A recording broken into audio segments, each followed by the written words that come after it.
Hi, welcome back to the channel. Today I thought I'd share with you guys my favorite gluten-free rolls. Now, I've tried a bunch of different pre-made rolls, I've tried a bunch of different recipes, and this one is the best one I have found. It takes a lot of time.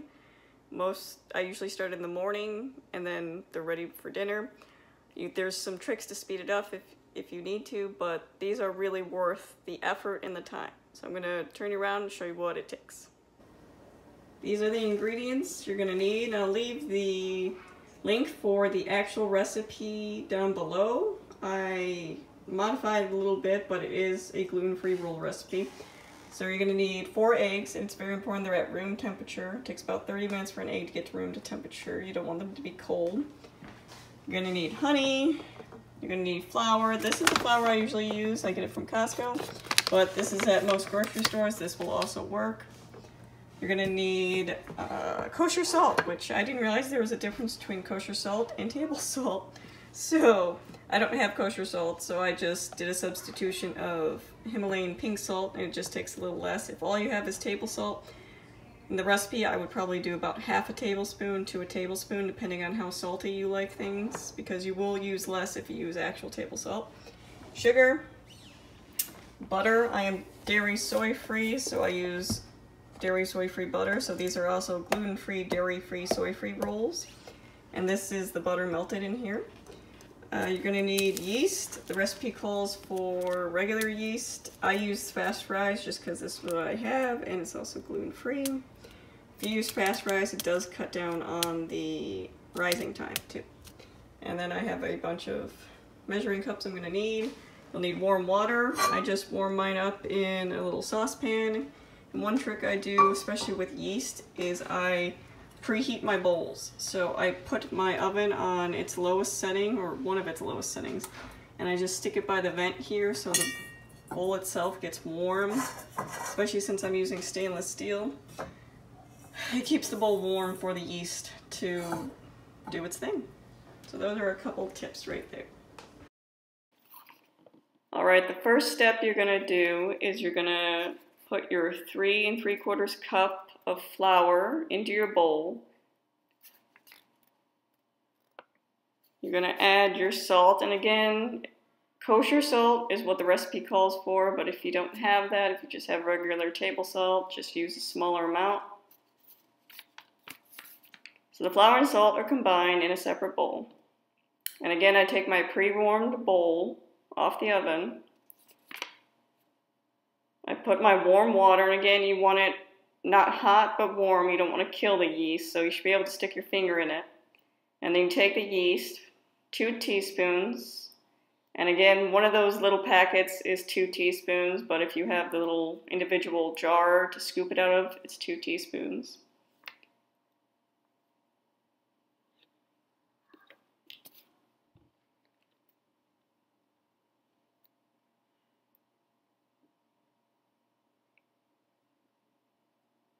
Alright, give that a quick mix. And this is what it'll look like. Don't forget to add your sugar after that. Again, it's 1 tablespoon and 1 teaspoon sugar. I'll make sure to link the recipe below.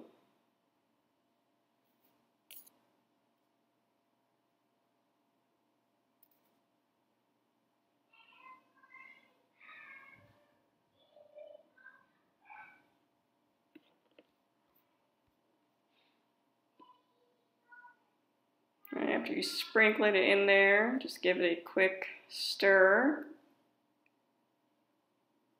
And again, I put it by the oven. My oven's still on the lowest temperature. I want to put it there for 10 minutes. And again, it's just to keep the yeast warm so it bubbles up. And this, I'm showing you what it looks like when it's got 2 minutes left. See the nice bubbles and the frothy?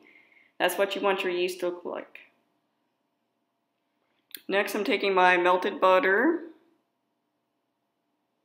Again, it's about 7 tablespoons of melted butter, unsalted. A 1/4 cup of honey. I'm sure if you don't have honey, you can also substitute maple syrup, agave, natural sweeteners, whatever you have, or an actual 1/4 cup of regular sugar.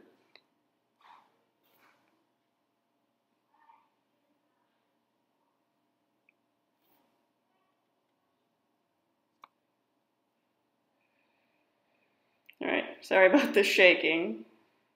Next, you're gonna add the 3 eggs and the 1 egg yolk. Mix that all together.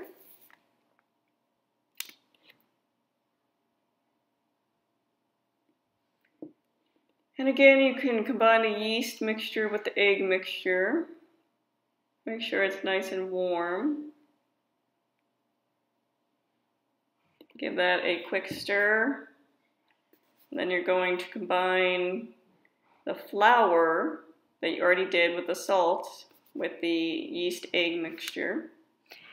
And again, for this step, for stirring, you can use a stand mixer. I did by hand because my stand mixer, I'm not using it right now because I don't have a paddle that wasn't touched with gluten, so I need to get a new one, so I just did it by hand. But again, just beat it for about 5 minutes. And then you're going to cover it with plastic wrap. And you're going to put it back in a warm spot. I again put mine by the oven for an hour.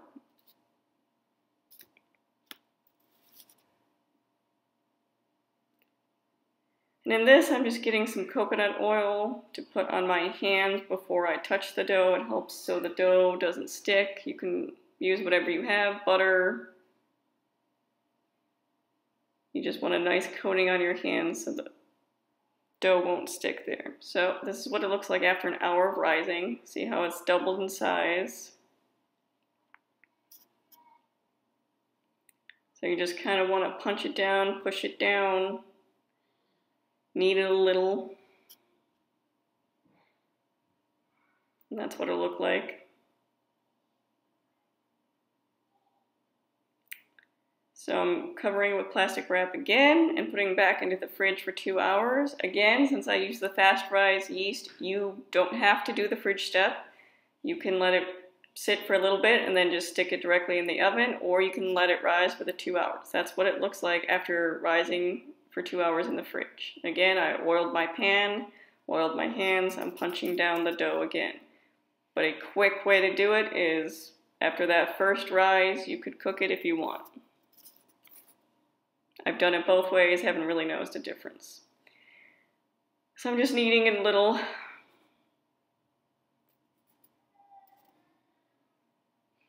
And the recipe does call for you to use a muffin tin. Again, don't have a muffin tin, so I just roll them into balls and put them on my sheet. They're more like dinner rolls that way for us. And again, we've used them for hamburger buns as well. So one of the last steps is to do an egg wash. Again, you just break your egg, swish it around. I use a basting brush. And I just coat the outside all around of the biscuits, gives it that nice golden brown when they're cooked.